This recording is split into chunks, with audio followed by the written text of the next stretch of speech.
Okay, let's jump right in. If you're listening, chances are you've maybe had that moment, finding the couch corners looking a bit shredded. Or maybe wrestling a phone charger out of your cat's mouth. Yeah, We've probably all been there or heard stories. exactly. So we get it. And this deep dive, it isn't just about stopping the scratching or the chewing. It's more about understanding why it's happening. Precisely. We're digging into destructive and scratching behaviors in cats today. We've got this really informative text that breaks down the causes, the signs, and importantly, the ways to manage it. So our mission today is really to get past the frustration of, you know, ruined furniture or chewed wires and understand the expert-backed reasons. And hopefully equip you with some practical knowledge for a happier home for everyone involved, cat included. Okay, so where do we start? The source material kicks off by splitting destructive behavior into two main types, which I thought was a really helpful way to frame it. It's a really key distinction, yeah. Yeah. Primary versus secondary destructive behavior. Right. If you can figure out which one you're likely dealing with, well, you're already on a better path to finding a solution. Okay, so primary. This is described as basically normal cat stuff, right? Like exploring, playing, keeping their claws sharp, marking their territory. Exactly. It's instinct. And the text notes it's way more common in younger cats, like under 6 months old. That makes sense. Kittens explore with their mouths and paws, don't they? Like toddlers, almost. That's a perfect analogy. If they don't have, appropriate things to scratch or chew on, or if they're not supervised enough, They'll find something. they absolutely will. The source mentions classic targets, furniture, door frames, maybe even speakers for scratching. Because of the texture, I guess? Or maybe the location? Probably both.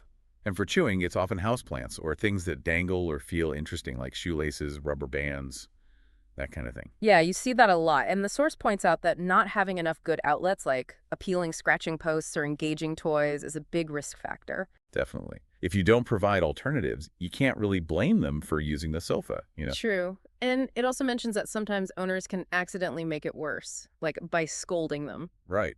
Scolding can just make the cat anxious or scared of you. It doesn't teach them where they should scratch or chew. Positive redirection works much better. Okay, so that's primary. Then there's the second category, secondary destructive behavior.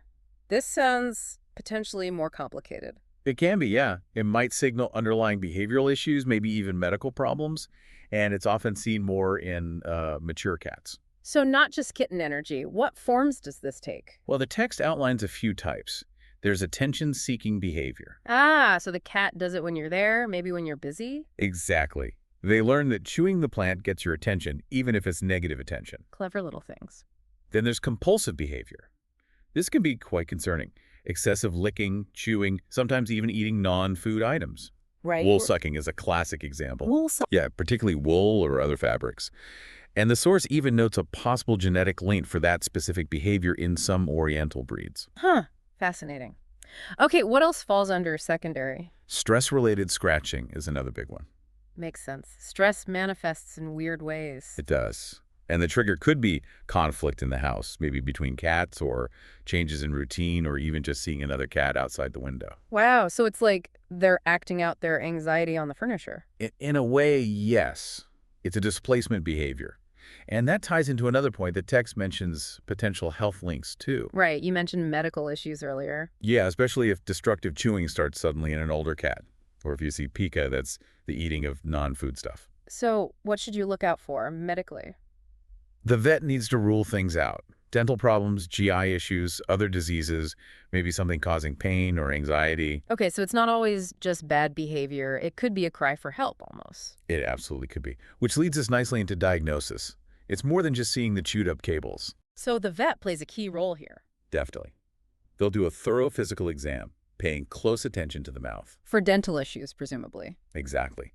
And they might suggest blood tests, urine tests, maybe check thyroid levels, or even do x-rays or ultrasounds, depending on the signs. So a proper workup to exclude those medical possibilities first. That's the crucial first step.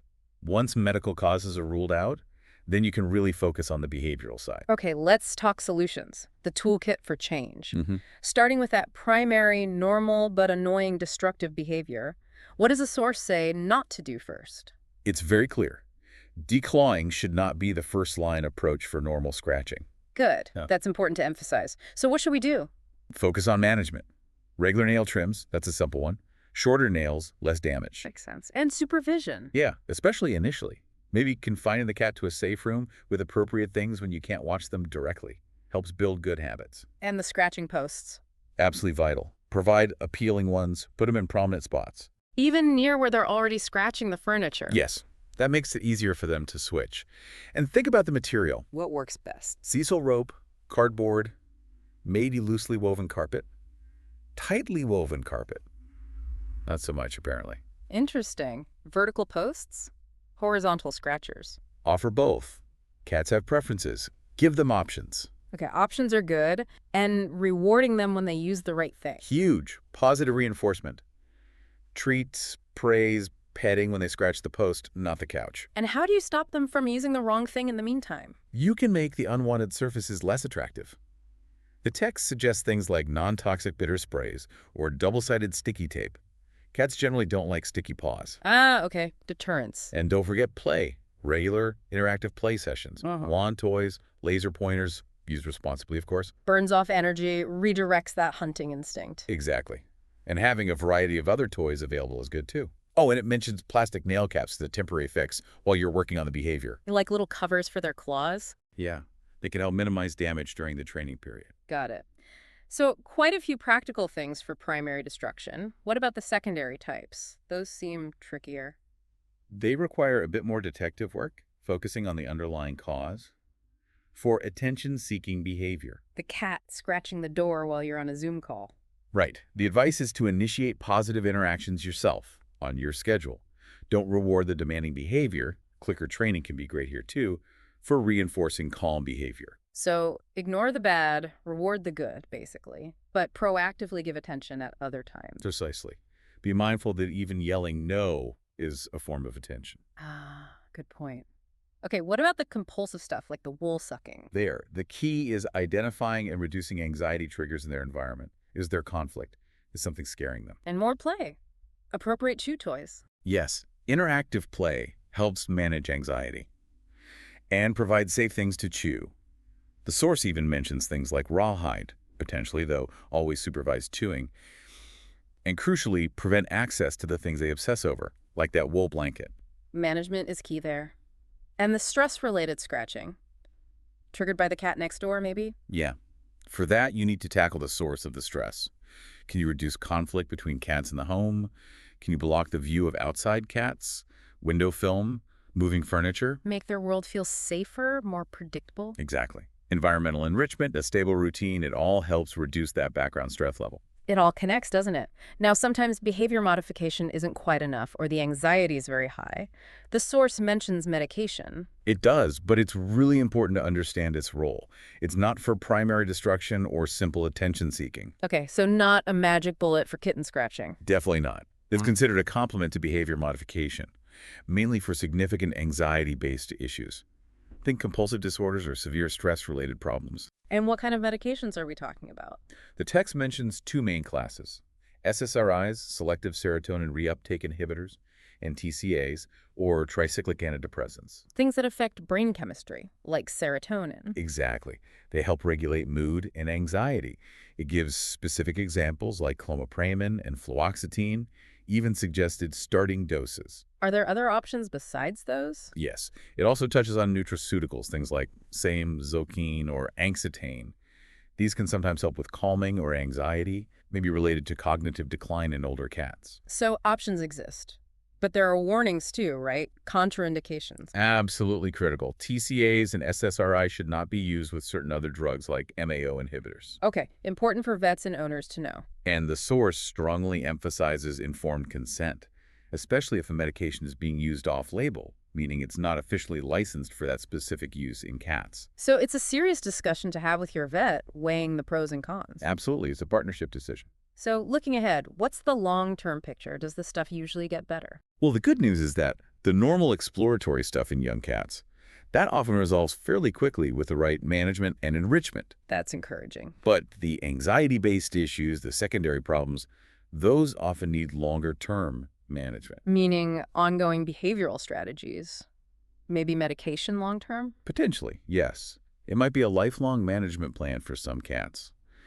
And the source mentions vets usually want regular follow-ups, especially early on, maybe weekly check-ins to see how things are going and adjust the plan. So patience and consistency are key, especially for the more complex cases. And working closely with your vet. Couldn't have said it better myself. Okay, so wrapping this up. The big takeaway for me from this deep dive is really about understanding the type of destructive behavior you're seeing. That seems crucial. It absolutely is, because the why dictates the how. Is it normal instinct needing an outlet, or is it a sign of deeper stress or even a medical problem? Right. What looks like just, naughtiness might actually be a communication or a coping mechanism. Exactly. It often has those deeper roots. So thinking about all these different reasons, instinct, play, stress, anxiety, medical issues, it makes you wonder, doesn't it? For everyone listening, considering that variety, what's one small change you could maybe make today in your cat's environment? Yeah, something to better cater to their specific natural needs. Maybe it's a different kind of scratching post. Maybe it's 5 more minutes of playtime with that wand toy, or just taking a moment to observe what really sets off that chewing or scratching. Understanding your own cat's triggers and needs, that's always the best place to start on the path to a, well, less destructive and hopefully happier coexistence.